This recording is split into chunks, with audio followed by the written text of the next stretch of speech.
I'll show you something I've done, which is wrong. You see that varnish on the table?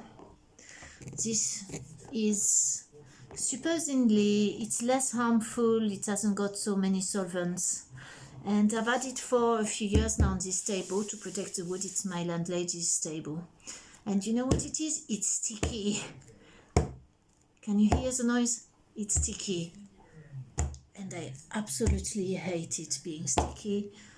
It's so annoying because whenever I'm eating, if I've got the arms, it sticks to the elbows, sticks under there. It feels dirty, like as if there's sugar on it.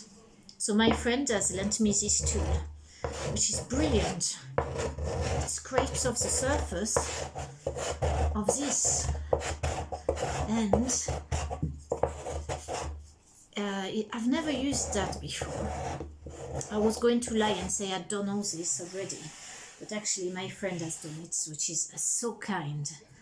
He's done it in about half an hour, all this. So I'm going to have to work it out how to do the rest and use this tool. Earlier I used it and made a bloody dent in the table, of course, because I didn't think the corners would catch it. So there we are. But now, because I need to eat, and I need to eat at the table, I'm going to have to hoover all that up, at least what is done, and then I can carry on with the rest later. Oh, I'm going to wax it now with, I've got some special beeswax with walnut oil and beeswax and walnut oil and coconut oil or something. And it's natural and it's not going to stick like this. So at least if it sticks, it's natural and I'm not going to think I'm putting chemicals through my skin. So are you ready for the hoovering of this enormous pile of varnishy wood thing? Yes, we are ready for that to go. Yes, yes, yes, we are.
I just heard the dogs barking, so I thought I'd better stop making all the noise in case it's my landlord's coming back. Lovely. Look at that, he's done all this.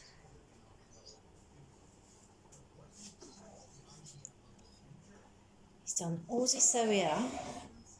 I've done a little bit at the top there, but it's not very good yet.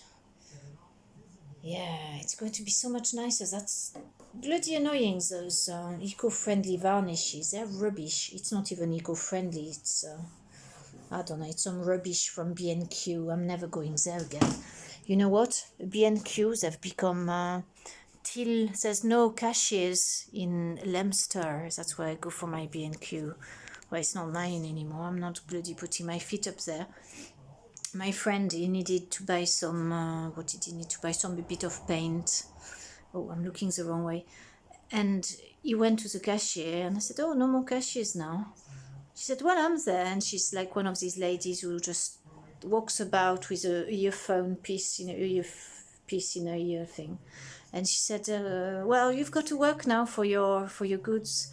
And when we came out, we talked about it, and he said, this is strange because people used to be there to serve us, not because they were lower than us, but now everybody's equal, and there's no service anymore, which is good in a way, but on another way it's not, because we come there to be respected, and we go there to be treated, to be, I don't have to do it myself, someone can do it for me. It's a treat to go into a shop and someone does something for us. That's a service, isn't it? It's what a service is. And now we have to do it ourselves. Everything's becoming automated.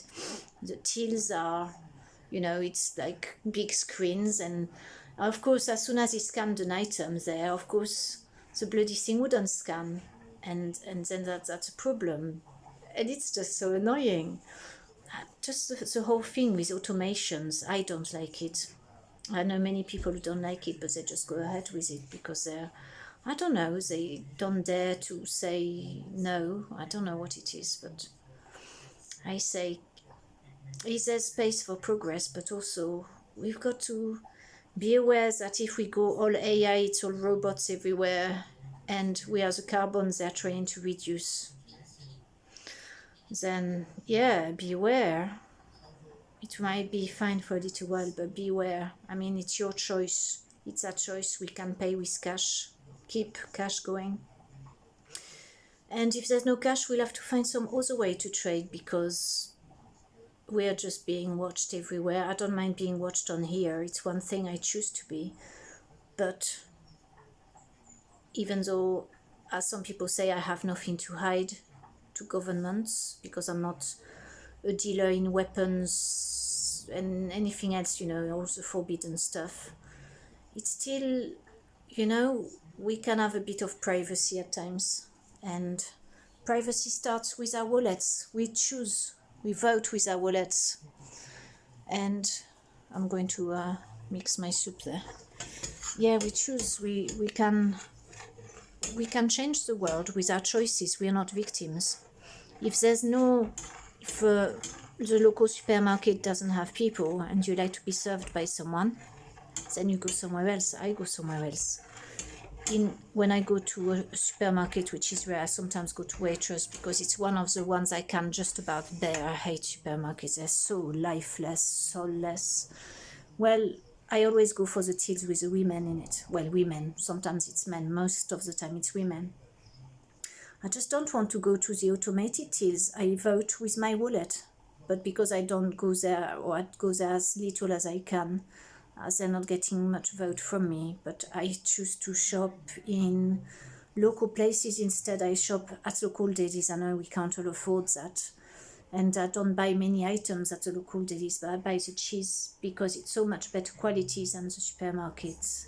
It's not wrapped in enormous amounts of plastic. And I shop at my local markets.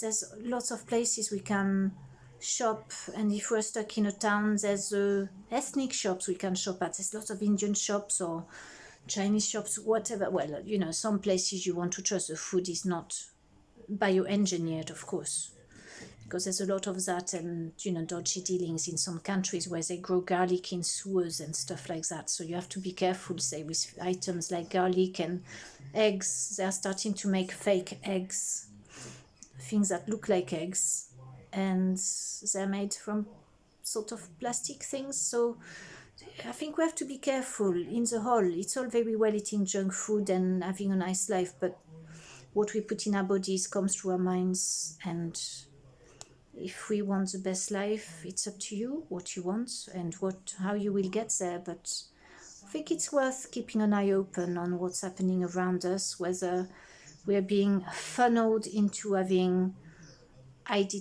identity cards that are digital and having everything on our phones. So many people are paying with their phones now. When I've got a market stall and people paying with their phones, I think, why? Don't you want to like use real cash or your cards, at least it's still plastic, it's fake money.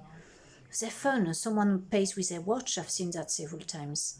And to you, it might sound normal, and you might think, she's from the country. She knows nothing, this girl. Well, I know what I know, and I know I don't want to go that way. I'm not having a watch with a bloody, like, pin on it, because next, you know what it is?